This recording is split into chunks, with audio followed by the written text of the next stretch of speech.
This is just a sample of the audiobook. To get the complete audiobook, access the link posted in the first comment. Herr von Malzahn in the German Foreign Office apparently changed my destiny.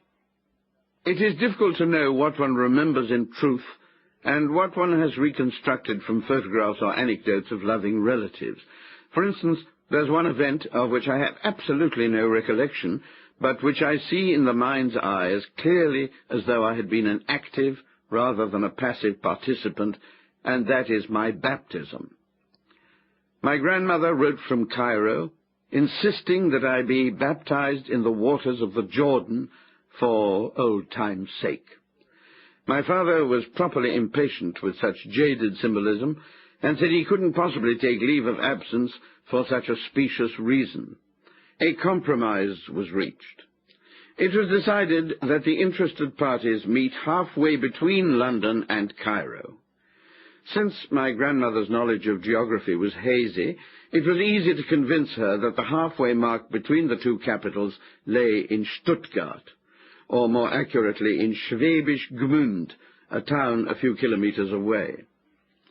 My grandmother advanced on Schwäbisch Gmünd from the south, clutching a stoneware hot water bottle filled to the brim with muddy Jordan water, which she had procured by wading in the shallows, holding up her skirts with one hand and immersing the hot water bottle with the other.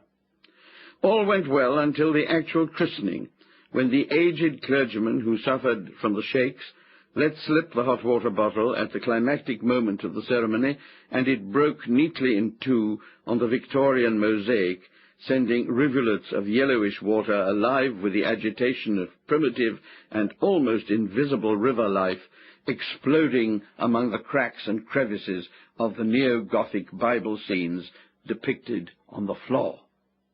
Without as much as a flicker of anguish, the clergyman promptly substituted some sterile sanctified water for the Old Testament impurities, and named me Petrus Alexandrus to lend a classical tone to the proceedings, which was now lacking.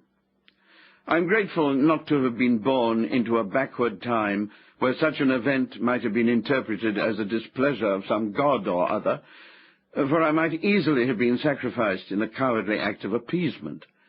In less atavistic surroundings back in London, I prospered, despite this early brush with Fata Morgana.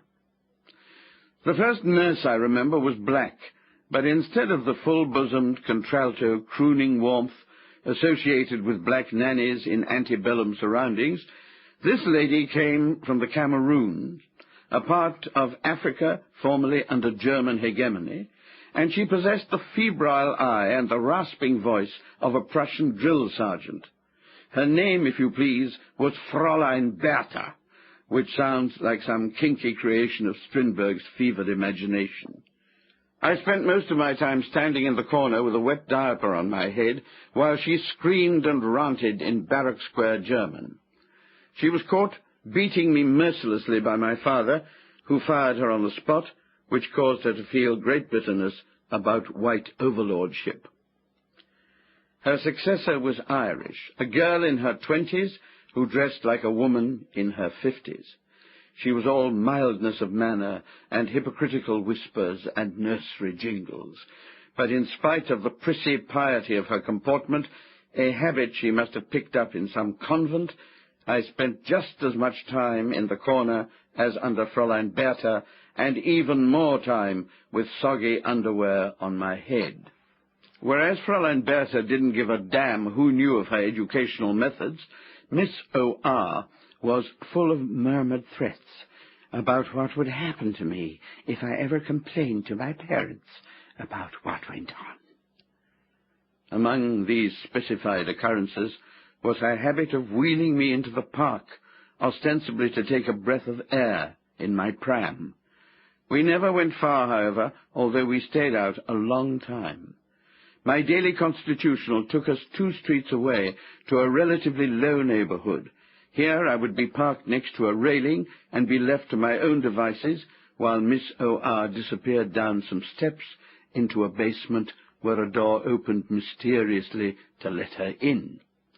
Presumably in order to keep me quiet, a man in shirt sleeves would emerge and place a bird cage on the steps, exciting a large green parrot inside to converse with me. There are, of course, limits to the conversation one can have with a parrot, especially when one's own vocabulary is not yet much more extensive than the parrot's. It imitated me, and I imitated it, but I soon tired of its intrusion into my privacy and ended by ignoring it. Eventually, Miss O.R. would emerge, all flushed, having taken much more colour on our excursion than me. For a while, all went well for her, until I began to imitate the parrot at home. At first, my parents were delighted with my performance, until it occurred to them that I could scarcely have encountered a parrot in Green Park. "Where," they asked me, "did you see a parrot?" I grew red with embarrassment and said I had sworn not to tell. My mother mentioned it no more, although she did tell my father that she had noticed that my clothes were covered in particles of soot every time I went into the park. The tentacles of justice were beginning to close on poor flushed Miss O.R. The next day we went round the corner as usual. Miss O.R. clattered down the steps. The man in shirt sleeves put in a brief appearance as he placed the bird in position, as though it were an early morning cup of tea in a guest house. What had started excitingly as a conspiracy had now become a routine rite. I sought to break the monotony that day by shouting at the bird. The bird looked surprised, as though finding these new sounds difficult to assess. We were interrupted by a presence. It was my mother, who had followed the pram like a detective. And that was the end of the road for Miss O.R., whose tears welled out of downcast eyes, looking for once younger than her years. She packed her bags and went, giving me a twisted little kiss on the way. A procession of temporary nurses was halted by the arrival of Frida from Hamburg. Here was a true eccentric, and she and my parents deserved each other. She was a woman of unprepossessing appearance, one of the tragic generation engaged to a man who was killed in the war, or worse, missing, which word invariably introduced an element of hope into a hopeless situation. She entered into the stormy life we shared, and was, in fact, responsible for at least some squalls. It is perhaps necessary to give a brief description of my parents at this juncture, simply because nothing can be understood from now on without at least an appreciation of my prejudices in this regard. I do not pretend to tell the truth about them simply because I'm probably the last person in the world qualified to do so. I believe they were utterly different when they were alone, without my presence. My father Klopp was short, all of 5'2", and had been slight. Early photographs show him as dapper, affecting pomaded hair cut very short, and often a monocle. His most profound visible quality was his utter belief in life as a superficial exercise, as an extent of thin ice to be skated on, for the execution of arabesques and figures of fun.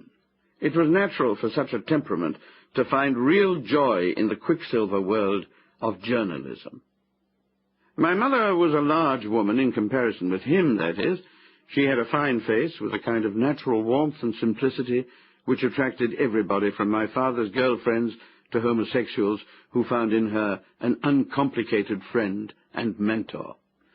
When asked to paint some transitory flame of my father, she did so with grace, and often became a friend and confidant of the young person, while my father was directing his electric gaze onto some newer fly entangled in his social web. On one occasion I left for school after catching a glimpse of a picture my mother had painted. It was a very fine paraphrase of a painting by El Greco, and it struck me as a work of surpassing beauty. On returning home, I found that my mother had destroyed it, and was in fact already at work on the same canvas, painting a dish of apples.